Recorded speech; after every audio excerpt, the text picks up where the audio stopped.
But I'm funny how? I mean, funny like I'm a clown, I amuse you.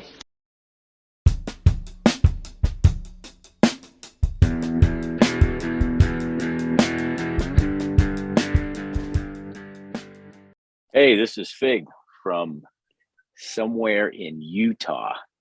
Welcome to episode 6. Joined by my cohort in crime, Repeat. Yeah, Repeat here. Yeah, episode 6. We're trucking right along. Somewhere in Utah. I hope you know where in Utah there, Fig. Greetings from Pensacola, Florida. Yeah. I'm in Kanab, Utah. Dark skies RV park. And Nice. it is going to be dark because there's no lights out here. That's a beautiful thing. Hey, also a beautiful thing. We got joined this week by Chaz, retired airline pilot, former Navy pilot, S3 Vikings. We didn't even get to the Vikings. This was a long show. So it's now 2 shows. We did about 95, 100 minutes with Chaz. I'm going to break this one off at about 50-minute mark. So we'll hear some really cool things. One of his adventures as a child, he grew up on a farm in Indiana, and his dad was an engineer on the railway. And it just so happened that the tracks on his dad's route went right through their back pasture. His dad would slow down and let him get aboard and operate a locomotive as a kid. And they'd go all the way to St. Louis. And then he had a friend who was a Major League Baseball coach. So he got to sit on the bench of a Major League Baseball team during the games. I mean, every kid gets to do that, right? Drive locomotives and sit on. No, not so much. No, you didn't get to do that. I didn't get to do that, not even once, and Man. It was a great story. Yeah, I especially like the part where the first time he saw the mountains was when he was in flight school.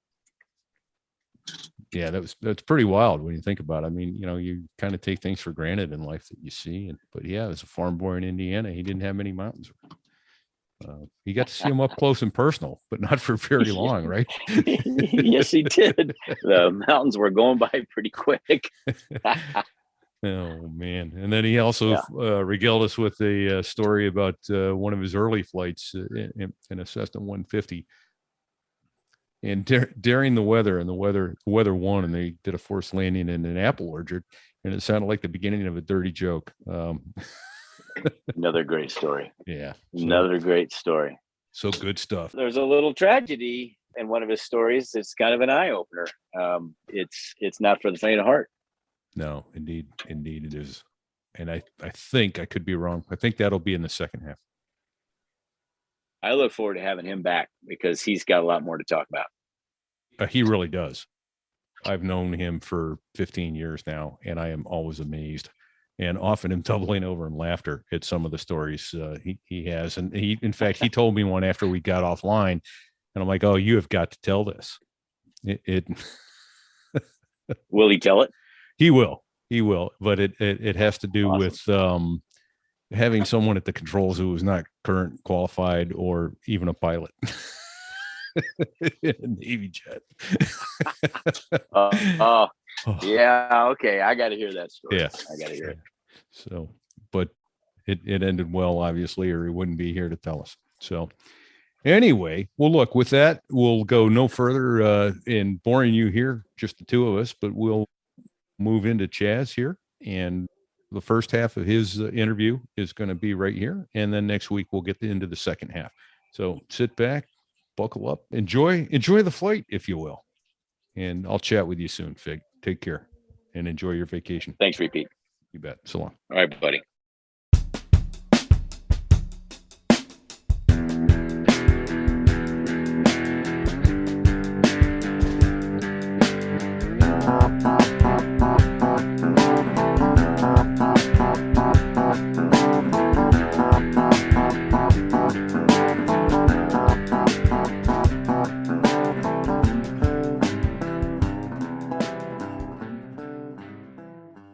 So there I was. That's how every great aviation story starts. Hey, this is Fig with my co-host, Repeat. Yeah, it's Repeat here from New Hampshire. Good day, everybody. We have a special guest with us today, Chaz, with whom I have worked at one of the majors for a few years. We became good friends, and he's agreed to come on and chat with us about how he became a naval aviator and some of the funny, incredible, scary, tragic, poignant, amazing things he's seen over the course of his career. So welcome, Chaz. Tell us a little bit about yourself. Hey, thanks, Repeat, Fig. First, it's an honor being here. So thank you guys so much for inviting me to do this. I guess to start off, I was thinking about it when you asked me to do this and trying to sum it all up as briefly as I could. And turns out, of course, you know me, there's nothing brief, but I thought of a Dan Fogelberg song, where Dan Fogelberg has a song called The Run for the Roses about a Kentucky Derby winner. And there's a line in that song where he says it's the chance of a lifetime and a lifetime of chance. And that's lyric for and I love Dan Fogelberg. He was from Illinois. I grew up in Indiana. So, but when Dan said that, that's always stuck with me because I think it describes my life.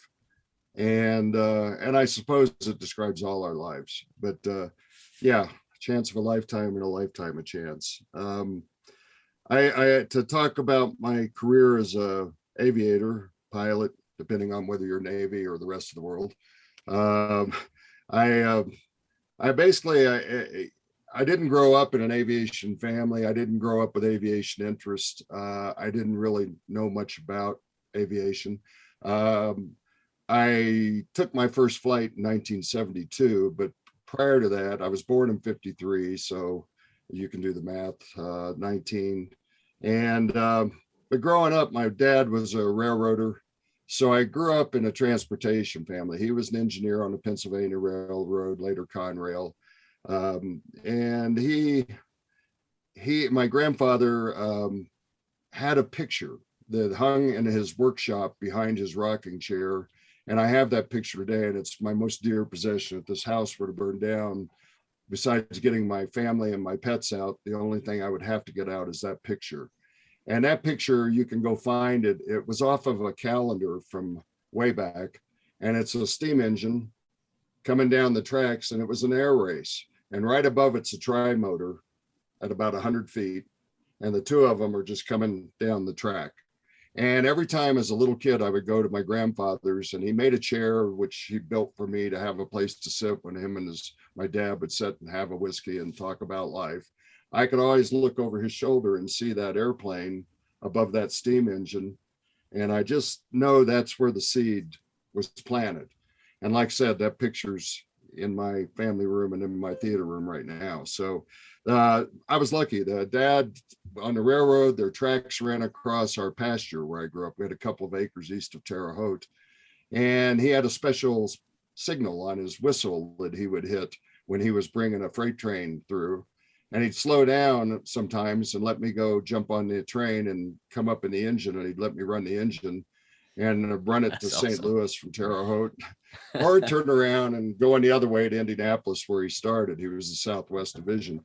And the other part of that, so I knew that he did these trips over and over where he got to go away, and I'd hear stories about faraway places, St. Louis and Indianapolis.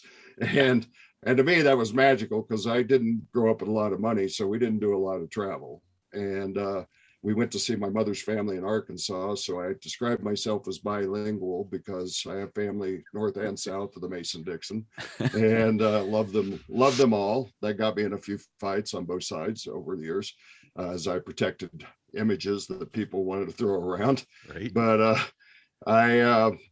my dad also had played AAA with the Yankees, and he became commissioner of baseball where I was at.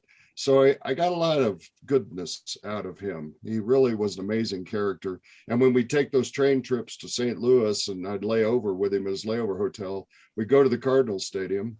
He'd show up, and one of the guys he played with the Yankees was in the front office at the Cardinals. And he'd tell him, Ori's here.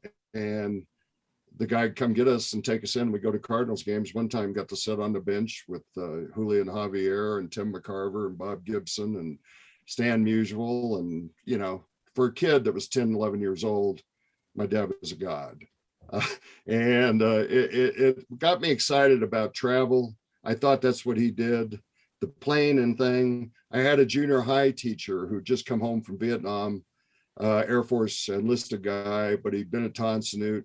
And he told me when I was in the 9th grade, he was my homeroom teacher. And he told me one day we were talking, he goes, I think you'd make a great pilot. You got what it takes. And that stuck with me too. It was in my head, you know? So those are the things that set me on the path. That's amazing, Chuck. I mean, you know, it's like every little kid in America, though, right? You get to go run a locomotive and sit on a major league bench, and you know, those are good memories. That's magical. I think it was. And then like I said, I didn't have a lot of money, and I was working my way through school, and I started at Indiana State. Freshman year, I was pre-med. That was really my father's wish. He wanted me to be a dentist. And he thought that was the best job in the world, being a dentist. And turned out Chuck didn't think it was the best job in the world. My grade point average was not reflecting that I thought it was the greatest job in the world. And through that year, I worked as a lab assistant in the microbiology lab, and I kept the reptile house for the university. And but I knew at the end of that wasn't going to work. And that summer, I took a job at the A&P, the Great Atlantic and Pacific Tea Company's factory in my hometown. And I did such wonderful things as offloading 140-pound bags of peanuts out of freight cars. I worked strapping beans, which is catching hot cans coming out of a canning machine and putting them in cast iron kettles so they can be retorted or sterilized. I ended up in regrind, taking the pasta that didn't turn out right, putting it into a big hammer mill and turning it back into powder so it could go back into more pasta. It was about 110, 115 degrees up in regrind, probably 120 decibels. You wore a headset, face mask because of the dust, the flour. I liked it because no one came around. And while I was doing that, the turning point in my life occurred because I was about to drop out of school. I wasn't doing too good, and I wasn't too fired up about it. And I was making real money for the first time of my life. I'd worked in a print shop in high school at $1 an hour, making, serious cash. Prior to that, I'd had a paper out. But now, man, I was making $3.26 an hour at the factory. Dude. And so to me, yeah, it was awesome. Yeah. And my buddies and I were all doing that. Of course, we'd smuggle a little vodka in and mix it in with the high C juice that they were making there, and then go up on the roof on our breaks and have a moment. So it was wonderful. And I decided I'm going to drop out of school and pursue this high paying career at the factory. And so I shared that one day with the guy there that I really respected. He was the forklift operator. And he had been there since World War II. He came home from the war, took the job. And so I shared, that I think I'm going to drop out of school and I'm going to come out here and get after it. And this guy kind of pushes back from, oh yeah, it was beautiful. He pushes back from the table and he goes, yeah, you don't look that stupid. And I go, sir. And he goes, let me tell you something. Let me tell you about this place. He goes, I came here after World War II. And he said, I worked down there on the docks and worked in the warehouse. And he said, then that machine that you think is so wonderful that I'm driving, that forklift came along. And he said, that forklift, every one of those forklifts put 16 men out of work. He goes, that's the future of this factory. He goes, there ain't a job out here that a machine isn't going to be doing one of these days. So don't think you're going to have a career in this factory. It won't be here in 10 years.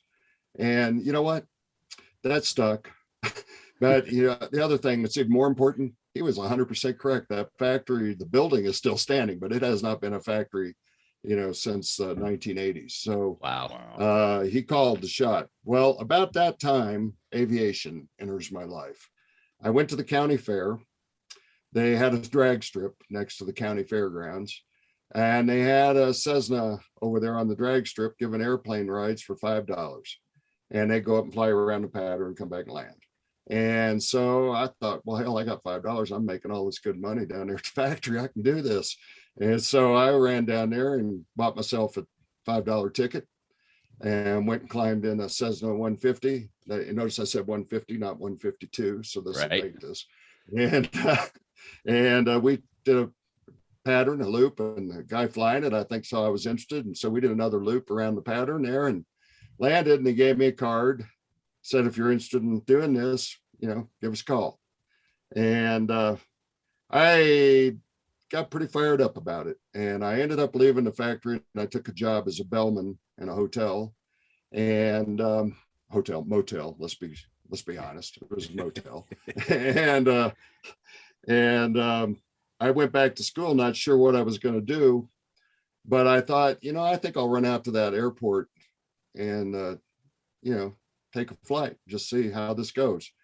And the airport was Sky King Airport in Terre Haute. And it's a little, 3,000 foot strip in a subdivision north of town. And you guys are old enough to probably remember Sky King. Maybe not in real time, but it was a series on television. I flew around in a Cessna 310, right? Yeah. 310, the Songbird. And it was kind of a Western. He was kind of a cop, sheriff, flew airplanes, had a sidekick daughter that were involved in every drama, and he'd track down bad guys from his airplane and, or run, go rescue horses or children. And, it was that kind of stuff. Well, anyway, Sky King Airport was Sky King Airport because the actor who played Sky King was a guy named Kirby Grant. Kirby Grant's wife was married to a guy named Herman Brown. Herman Brown was the proprietor of the FBO at Sky King Airport. So that's the connection to Sky King. Kirby Grant would fly the Songbird in there a few times a year to come visit his sister. So I got to meet him, got to climb in the Songbird. For a kid, oh my God, this was, celebrity and airplanes and all of it. And that was very, very cool. And sadly for Kirby, it ultimately didn't end real good. He was invited to the Challenger's last successful launch to be honored for his contributions to aviation, because he inspired a lot of people, to pursue aviation. Right. And he got killed in a car crash on the way over crossing Florida. I think it was up in like 86. Wow. But anyway, Sky King Airport, and Herman and Steve Brown, his son, ran that operation. Herman, as I recall, had 40,000 hours of flight time. He learned to fly in a Jenny at a grass strip in the 1930s. Just aviation history, walking. Yeah. Chuck, let's put that in perspective. 40,000 hours. You flew 34 years at a major. You had time in the Navy. Yep. Do you have 40,000 hours? I do not, my brother. I've got about 14,000. So not even close. Yeah. So 40,000 hours, you got to work at that. That's like work. Yeah. You got to work at that. I started flying 40 years ago this year, and I think I'm right over 12,000. Mm-hmm. So, but you don't get a lot of time in tactical aviation. You don't grab a lot of time. There's just no two ways about that. Yeah, I know, as we know. Yes. Yeah. They run out of gas pretty quick. And especially that thing you guys flew. It just, it does unusual things. Airplanes just aren't supposed to fly straight up and down unless they're on their tail or on their nose going that way. Right. I don't get it, but it was a JP8, the noise converter. It did it efficiently, made a lot of noise really fast, burning a lot of fuel to do it. There you go, my brother. We'll get to that. We're going to do a lot of that here before we get done talking. Yeah. Well, the Sky King Airport experience, when I thought back through it, there were a couple, how we go through life learning lessons in aviation life. But there were a couple there. I had one acquaintance, fellow student at ISU. He was CFI out there. He basically had a student who apparently was suffering severe depression. And turned out that this guy went out while they were doing steep turns, and he basically pulled him into a stall and spun him into the ground and killed them both.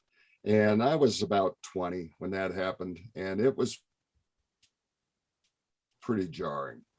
God only knows for his family, what it was. But for me, it was jarring. And then shortly thereafter, another acquaintance was training in a twin, and they were doing engine out, and engine out on takeoff and turning to come back, and they feathered the wrong engine. And they went down in the backyard of the houses adjacent to Sky King Airport, took out a bunch of swing sets. Fortunately, they didn't take any people out, and fortunately, both of them walked away. So, but those two things were my first wake up call to, hey, this stuff's serious. It's kind of serious business, right? Yeah, well, it took me a while to kind of catch up to that, but I think that was the first bow shots that bad things could happen. And other experiences right along in there that kind of were formative. One day, another flight student and myself decided to take a 150 and fly up to a place in central Indiana. It was middle of winter. Weather was overcast, but it wasn't supposed to be crazy. And we took off and started going, and the ceiling started dropping. We were at about 3,000. Next thing I know, we're down below 1,000, ceiling still dropping, and now the snow comes.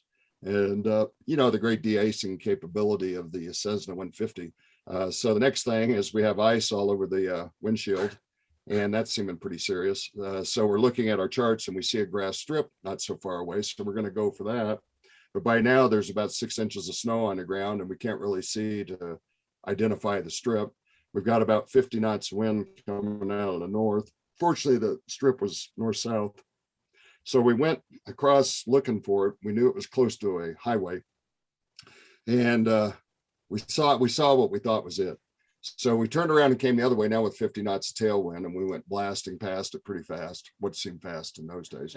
And we turned around and came back and set up for an approach and landing, and hoping that what we saw was the runway. We came in and we're dropping down, and all at once we couldn't see out the front, so we had the side windows open. We're peeking our head out the window to see, which was not particularly fun with driving snow and cold weather. And all at once he's going, pull up, pull up, pull up. And there was high power lines in front of us. So I pulled up, the stall horn goes off. We go in slow motion over the high power lines. I don't know what we cleared them by, maybe 10 feet. And came over them, and I lowered the nose to accelerate out. And I saw an opening between rows of apple trees. And growing up in that area, I know that between apple trees is nice, smooth ground. So I landed the airplane in the apple orchard and rolled to a stop. It was right at dusk. And we're sitting out there on the ground in the snow in the apple orchard. The two of us look at each other and just burst out laughing, like, holy moly, can you believe that? One of those things. Next thing is we see a light coming through the dark, and it's the farmer's wife coming out to see what just happened in the orchard. This sounds like the making of a dirty joke, Chuck. Yeah. It does, right? She came out, invited us into the house. We went up to the house. We called back to the FBO and said, we're safe. The airplane's safe. Here's where we are, but I don't think we can get out of here till the storm passes, which we didn't. So we ended up staying with the farmer. Well, it turned out he wasn't just a farmer. Turns out he did have a strip. It was just adjacent to the orchard, but it was covered by snow, so I didn't see it. And it turned out that this guy did restorations on Howards. And he also was the first guy to bring American trainers into Indiana. So he had American trainers. So I started flying with him too, and got to fly his Howards and got to fly the American trainer with him. So turned out to be a really good thing, worked out well, lived to tell the tale. Lesson learned, winter weather without de-icing can be hazardous to your health. So that was a light airplane tale from the crypt. And then hold on, Chaz, I got a question for you. Yeah. How long did that airplane sit in the apple orchard? 2 days. Nice. Okay. Did he tow it over to the strip, or did you take it off from where it was? Yes, he did. No, he got it. He brought his tractor, and he had he picked up the nose gear with a thing on his tractor and drove us over to the strip, and he plowed the strip so we could take off. So it was pretty good. Yeah. That's pretty awesome. So yeah, that was my first personal brush with something bad that could have happened, but didn't. So somehow we pulled it off. The guy that was with me, I wish I still knew where he was or whatever. He was a great guy. And the first of many, many, many great people that my aviation career put me in contact with. And one of the things when I retired, I found out I missed more than anything was the people. It's just, it's a fraternity that's right, amazing. And it started back there. And you guys know that. I know that. And one of the other tales, I guess, from the crypt back there before we get on to the military, and I have to tell this because my best friend, he was pretty fired up about all this flying business, and he was going to go in the Navy with me. He was going to go in as an NFO, and turned out his life turned a different direction, and he didn't do that. But at this point, when I was first flying and just got my private, and I had, I think, about a whopping 45 or 50 hours when this story takes place, so I was highly experienced. High time. And High time. yeah, big time. So we did 100-miler, flew over to Decatur, Illinois, where his sister lived, and went and had dinner with his sister because I needed to get some night hours. So we were waiting for the sun to go down. But as we looked off to the west, we saw a lot of lightning. And turns out, there was a big line coming. And so I thought the better part of valor is we need to get out of here now. And so Sis runs us back to the airport. We jump in, fired up, and we take off for that, long distance 100-miler back home. One little aspect of weather that I hadn't yet picked up because I just began my aviation degree search at the university was that a lot of times when you have a fast moving cold front, it will in fact set up, what do they call them, Pete? Squall lines? Is that what it is? Squall lines? Yeah. Gets a little breezy out in front of that weather. Yeah. And so the squall line established between Decatur and Terre Haute. So as we take off and head that way, the next thing I know, I'm seeing lightning in front of us too. And now we got lightning behind us, which is more ominous, lightning in front of us, and the ceiling's coming down. And so then the rain hits. Then we're in severe rain, lightning, severe turbulence. We're down at about 800 feet to stay below it all. And I don't know which way to go because I'm really confused by this new weather development. So we call the flight service station in Terre Haute and say, hey, we need help. And these guys, I knew them because by that time I had shifted jobs and I was pumping gas at the airport. So I go up there and drink coffee with them. They were both old bomber crew members from World War II. They basically looked at their radars and all, and on the radio talked me through these storms, found the gaps, gave me headings, turns. We got through it, went and landed. And my buddy, I'm trying to think if he ever flew with me again after that. I don't know that he ever did. I just... So that that kind of summed up most of the experience back in that world. With one thing that I will also add, because it's about a person in our industry and profession who was pretty important. Later in life, I got involved in union work and leadership, and when that happened, my counterpart on the company side, the senior vice president of flight, was also an Indiana State University graduate, fellow Hoosier. He also left the university, went to the Navy when we were about a year apart there. He was a year younger than me. We didn't know each other then. He left the Navy, ended up at Eastern, ultimately ended up at, and then I basically, left there, and I went to passenger carrier at the same time and also ended up doing the cargo gig.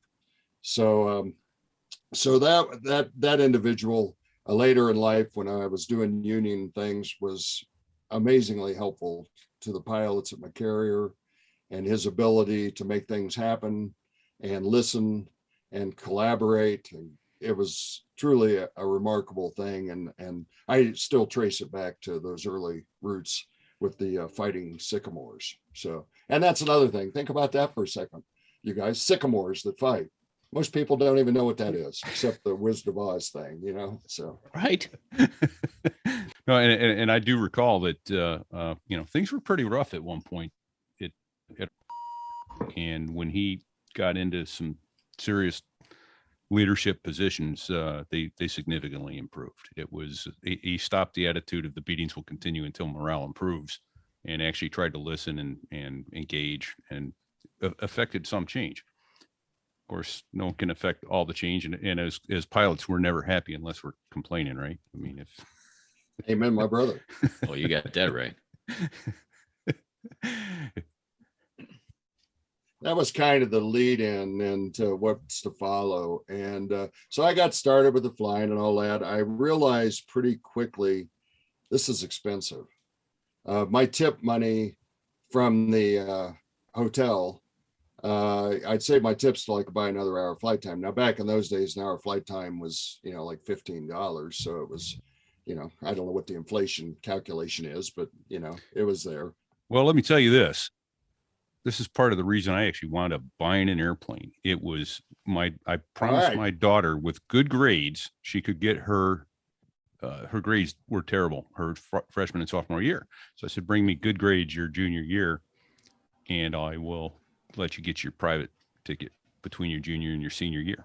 Outstanding. And I like to say I should have promised her something cheap like a pony, because it was too. Well, let me tell you, having had a lot of ponies, they aren't cheap. They don't call heroin horse for no reason. Exactly right. So no, it's out at our local airport, $200 an hour for a wet 172, and that's probably going up because of that's so yeah. Boy, oh boy. Yeah, that's crazy. Yeah. But anyway, I'm sorry I interrupted. So you're out flying with tip money. Yeah. Well, I was trying to get the money, and then I found out I could get hired pumping gas at the airport, and they give you a 10% discount on your rentals. So I did the math, and that seemed to work out better than my tip money. So I did switch over. Ultimately, there at ISU, when it got down to senior year, I didn't have the ratings. I just didn't have the money. I needed a multi-engine, a commercial, and instrument to get the professional flight rating. Mm-hmm. I had about 100 hours, at that point. So it wasn't going to happen. I went and talked to my counselor. The university was very gracious. I had to take a couple of classes, but they would let me shift my major to general industrial technology and still get my degree. At that point, they did know I had intentions to go to the military. We're trying. But now let's jump to the military. So that sophomore year, when I first got out to Sky King and started flying and realized this is pretty cool. I think I'd like to do this, but I was also realizing it's also expensive and I don't know that I can do it. And then one day I'm walking across campus and there's this, I think they were these old GMC RVs, recruit mobiles. But he had a poster. This is how you make major career decisions. He had a poster, and it was a poster of this guy. It was kind of done in a dark gray tones. And this guy was sitting in the cockpit of an F4 Phantom, and he's looking up over the windscreen into the camera. He's got a black helmet on. He's got a Fu Manchu mustache. You know how popular those were in the Marine Corps, Pete. He's got a Fu Manchu. So we know this was a very realistic picture and looked like, the baddest ass of badasses. And I saw that poster and went, yeah, man, I want to be that guy, So I immediately went to this guy and said, what's the take? How do I get to be that guy? And he goes, well, we'll take some tests and see how you do. And if you do well, you might have to take some more tests and then a physical, and all that goes well, needs of the service, we'll get you in there.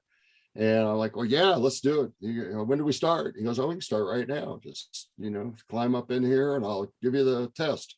So sure enough, I crawled in and wrote out my test. And a couple of months go by, maybe not that long, I don't remember it clearly, but a while goes by. I get a call from him. He goes, you want to do some more tests? Yeah, that'd be cool. So this time I had to go over to Indianapolis to the recruiting district. And so I drove over and did some more tests. And another period of time goes by and he calls back and goes, hey, how about a physical? And I go, yeah. He says, well, you're going to have to go up to Chicago for the physical. And I'm like, okay. He goes, well, we'll get you up there. So this becomes my first time ever to get on a large airplane, was the flight to Chicago. And so I go up to Chicago to Glenview and go to the Marine detachment. Funny things on that trip were I get into O'Hare, go to the military desk. They're arranging transport out to the air station. And this Marine colonel comes. They were waiting for him to arrive. So I'm waiting. The colonel finally arrives. They throw me into the car with this colonel, and we're both sitting in the back seat. And so here's young Chuck, whose hair at this point is about shoulder length, and sitting with the colonel. The colonel isn't even looking at me. He just sits ramrod straight, staring straight ahead the entire drive to the air station, has not said a word to me the entire drive. Kind of intimidating. And I'm like, whoa, yeah, it reminds me of you, Pete. You know, I mean, I've seen your Marine thing, you know. And was that colonel an aviator, Chaz? Do you remember? Did he have wings? no, he did not. Okay. That's why he didn't have a sense. The reason why his story matters is we get to the front gate and there were Marine, you know, guards on the front gate. And of course, they motioned the car through. They did not salute. And of course, it was not a car that was marked, as I know, for them to know, but they should have seen the colonel in the back seat. And anyway, he immediately leans up, taps the driver, goes, "Stop the vehicle." And I'm sitting there going, what? He jumps out of the car and he runs back and has the guards doing push-ups at the gate. And I'm sitting there watching that going, wow, all right, now we're getting somewhere. And so then I go in, do my physical. I'm up there for a couple of days. They made it into kind of a cool thing. And they had P2V Neptune reserve squadron there. I don't know if you guys remember the P2V Neptune, but it had propellers and jets. And it had turbines and props. And but anyway, they did submarine patrol in the Great Lake Michigan from their base in Chicago. They invited me to go for a flight with them. So I got to go out at night and ride in the jump seat on this P2V patrolling for submarines in Lake Michigan, and which seemed mostly like an opportunity to tell jokes for everybody. And then when we flew back in, that thing had like a 2 million candle power searchlight on the wingtip that you could control from the cockpit.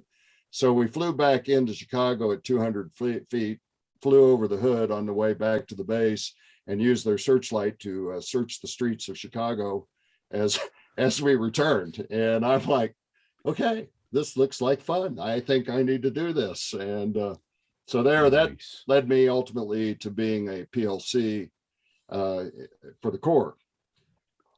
And that's the so for everybody, it's called platoon leaders course or platoon leaders class, and that's what Marine Corps Officer Candidate School that one goes through, so they can get commissioned after college. Sorry for the interruption, Joe. Now, and it was a good deal because they gave you a stipend while you were in school, and my money thing kind of, you know, that appealed to me. There was some cash involved, so I thought that would be great. There was a hook to the cash, however, because if you washed out of flight school, grab your rifle, you know, you're going to go through. And as you may recall, if you're drawing the timeline here, we had this little thing going on over in Southeast Asia, and I kind of grown up watching the news, and that idea of running around out there with a rifle, that didn't look all that appealing. Didn't look like that was a fun, No, not so much. No, I thought that it really seemed like the downside of this whole thing. But a short time thereafter, moving on to the Navy story, Navy recruiter was parked out on that road with his recruit mobile. And I went over and started talking to him, told him I was PLC and everything. It turned out he was a super nice guy. He had just gotten home from Southeast Asia, from Tonkin Gulf.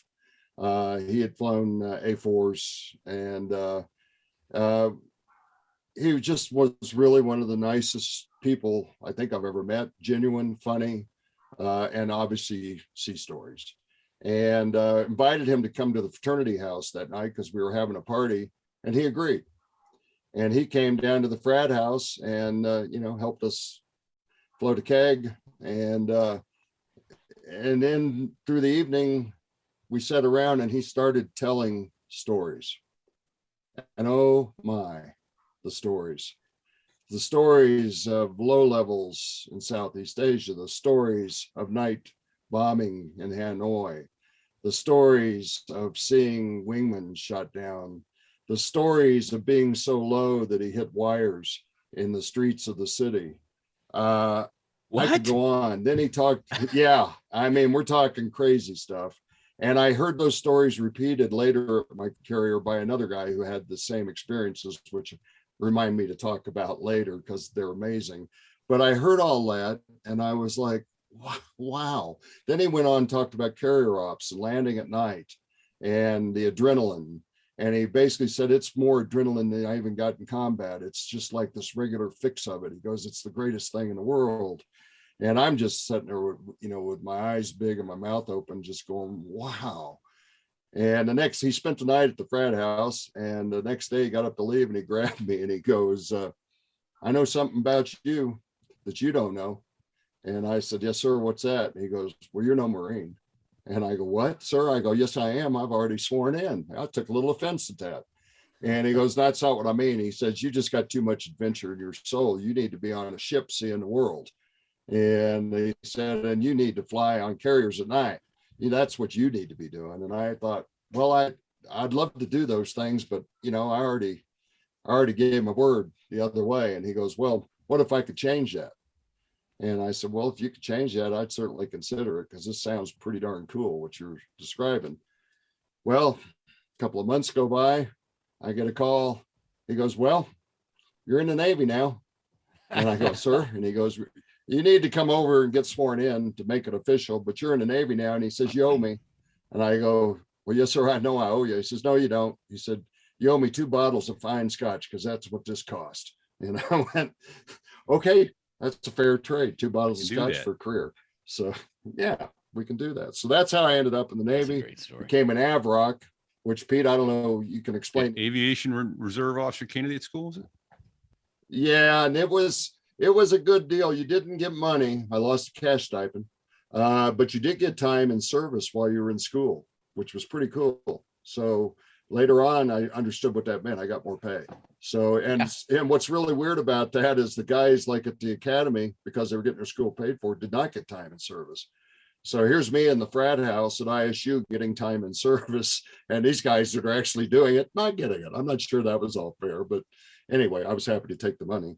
And so the AVROC thing played out. 74, I got sent to my first round of OCS. They did 8 weeks, Pensacola. And then you come back after your senior year, do 8 more weeks, and then go out to Softly Field and start flying. That first summer was interesting. Summer, obviously, 8 weeks. Pensacola, you start off in Poopyville, as you guys know. Yep. And that's the Chrome Dome world. You get to wear your silver helmet and your full green flight suit in 100-degree, 100% humidity weather. Think of the movie An Officer and a Gentleman without any of the glamour, liberty, or fun thrown in. Amen, my brother. Amen, my brother. Let me add a couple of elements of that experience because it's worth adding. First week, they were processing you in there, and you got to do the thing everybody's seen in movies where you're all lined up in your undershorts down at the medical clinic, and you're going down the line and they're jabbing you, giving you all your vaccines and all your shots and everything. And so we're going through there, and they got the air gun, shooting you in the shoulder with your shots. Well, they injected my class, several of us, myself included, with live smallpox. So the smallpox vaccine was made from dead smallpox, but apparently this one got live smallpox. They forgot to put it through the microwave before they put it in you, huh? Apparently. So 5 of us ended up in ICU. Later that night, I was in the upper bunk in my room with my roommate, and I kind of had crazy fever. Turned out it was 105. And went into convulsions, fell out of the bed onto the floor. By the time the corpsman got down to me, they'd already hauled out about a dozen guys. They threw me on a stretcher out into the ambulance, out to the hospital. I get down there, and I don't have much memory of the next couple of days, pretty delirious in and out of it. They packed me on a table in ice to try and bring the fever down. Finally, I got the fever down enough. They moved me to this is the best part of the tale, moved me to the infectious disease ward, which was a big, long room like out of the movies where there's about 20 beds up and down each side. And this is in the pre-air conditioning world. So the windows are all open. And of course, the mosquitoes are getting through the screens and things like that. But I just remember being there feeling pretty rough. And they'd bring your tray of food, and I'd sit there and watch the flies come land on my food. And then I'd look around the room at all these guys that were in there. Most of them were vets from Vietnam who were suffering all manner of diseases. And I kept thinking about the flies. And I go, I bet they were just on that guy's food over there. I mean, wonder what they just brought over here. And I can just remember sitting there watching the flies going, this is not good. But it was a beautiful military hospital where you had to get out of your bed, even though you were sick, every morning and make your bed. So the nurse could come inspect your bed and your nightstand to make sure you had no articles adrift. And I was in there 4 or 5 days and then got pulled back to the battalion. And they didn't drop us back a class. They moved us right into it, and on we went. Wow. Then I ran into my first real snag, swimming. I thought I was a good swimmer. I was a scuba diver. I really did. I thought I could swim. I had a sailboat that I'd bought with my senior high school graduation money, probably the only sailboat on a reservoir in Indiana. I really thought I was a water dog. But for some reason, Chaz's body does not do frog kicks.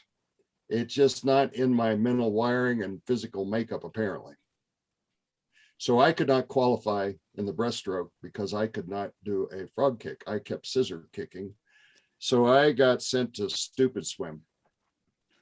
No offense to stupid, but it was stupid swim. That's what they called it. Stupid swim meant when everybody else went to lunch, you had to grab your swim gear, run to the swim tank, jump in, and try to learn how to do a frog kick. And the guy that ran the swim tank, old UDT guy, he had a real long cane pole. And he would walk along the side of the tank while you were trying to frog kick. And every time you did the kick wrong, he'd jab you with the cane pole. And frog kick, frog kick. Anyway, long story short, I ultimately did develop a passable frog kick, and my career continued. So thanks to him. I don't remember his name, but I do remember his cane pole. That was a motivator. Motivation, yeah. Yeah, it was good. It was very motivating. So I made it through that. I went home. This is 74 now. Think of the timeline. And at that point, there were 110 or so of us in that IVROC class, in those battalions. They were a huge class. It was because the war was, sucking up a lot of aviators. And so they were doing it. But what had happened just prior to 74, that war had ended in 73. And all at once, the military hadn't adjusted to the new reality. So as soon as I got home, I received a letter, said, oh, by the way, you got 3 choices. You can come in and go surface warfare. You can get out and never come back. Or you can go in active reserve. And if we ever need aviators again and we find you physically qualified, you can come back and do it again. I didn't really think surface warfare was my thing. I didn't want to get out and never come back. So I went inactive. A couple of years later, they did call me back, thank God. In that meantime, I worked for Columbia Records as a production control accounting clerk in a factory where they made 78% of all the vinyl albums in the world. Wow. And most people of that era will remember the Columbia Tape and Record Club for 99 cents. And but yeah, that was that. And then you're a member for life. Yeah, member for life. But I met my first wife during that period, and my life then took a different course. And those were rough. That was a rough period because I didn't know if the Navy was going to come back. I really didn't think I had enough money to pull off the flight thing on my own. I kind of was giving up on it. And I can remember being pretty down, through that period, except for meeting this lady and, that part of life, but everything else, not so grand. So anyway, got through all that and I got graduated and all that. Like I said, the Gen Tech thing, I did have an interesting experience there that kind of ties into aviation. When I had to go back and change my major, they put me as a teaching assistant to a professor there in the technology school. And I taught hydraulics and I taught auto mechanics and auto systems. But the professor had an idea, and I've always wondered if anything would ever come of this. He talked about piezoelectric crystals. And in a recording stylus for old LPs, that needle vibrates against a piezoelectric crystal, and that vibration puts off an electrical signal, and an amplifier grabs that signal and turns it into the sound you hear when you play. So I knew what a piezoelectric crystal was. He had an idea of making a piezoelectric polymer that he could build the foundation of homes out of and that the gravity would apply the pressure to the crystal, and you could just plug the house into the foundation and power it.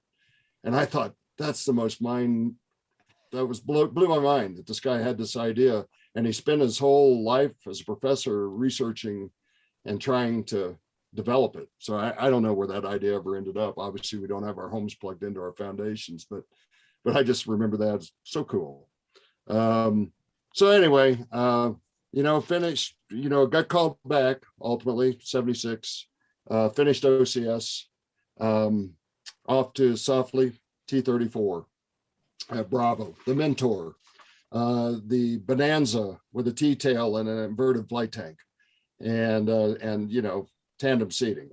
So that was fortuitous because I had enough flight airplane time that flying it was not particularly challenging. The hard part was remembering all the voice calls and all that stuff. And only real vivid memory.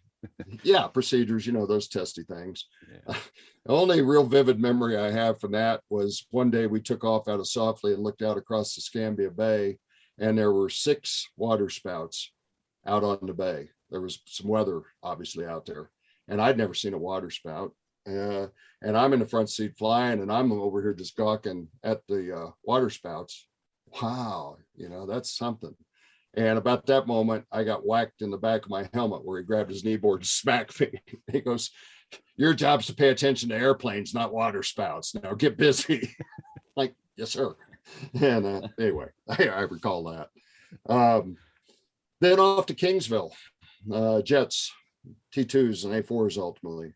An area near and dear to your heart, Fig. Yeah. Taught Kingsville. I caught. Yeah, you got some of those scars. Yes, sir. So he gave some too there. I gave you scars. Oh, good, very good. Oh, all right. Well, I don't have that call. But I get down there, and there's a few memories from that era. The first one, which is, again, you're asked how I got to flying, how this all happened. I'm still into how did this happen mode here. We'll get to what happened. But I did my first long cross country in the T2. And the instructor was a Marine, super guy. I flew with him quite a bit. And we're going to Alamogordo, New Mexico, and from Kingsville. And so we're up at, 35 or whatever, cruising across. And I'm up in the front seat. And I look out there, and once I see these things coming up in the distance, mountains. Chuck had never seen a mountain in his life.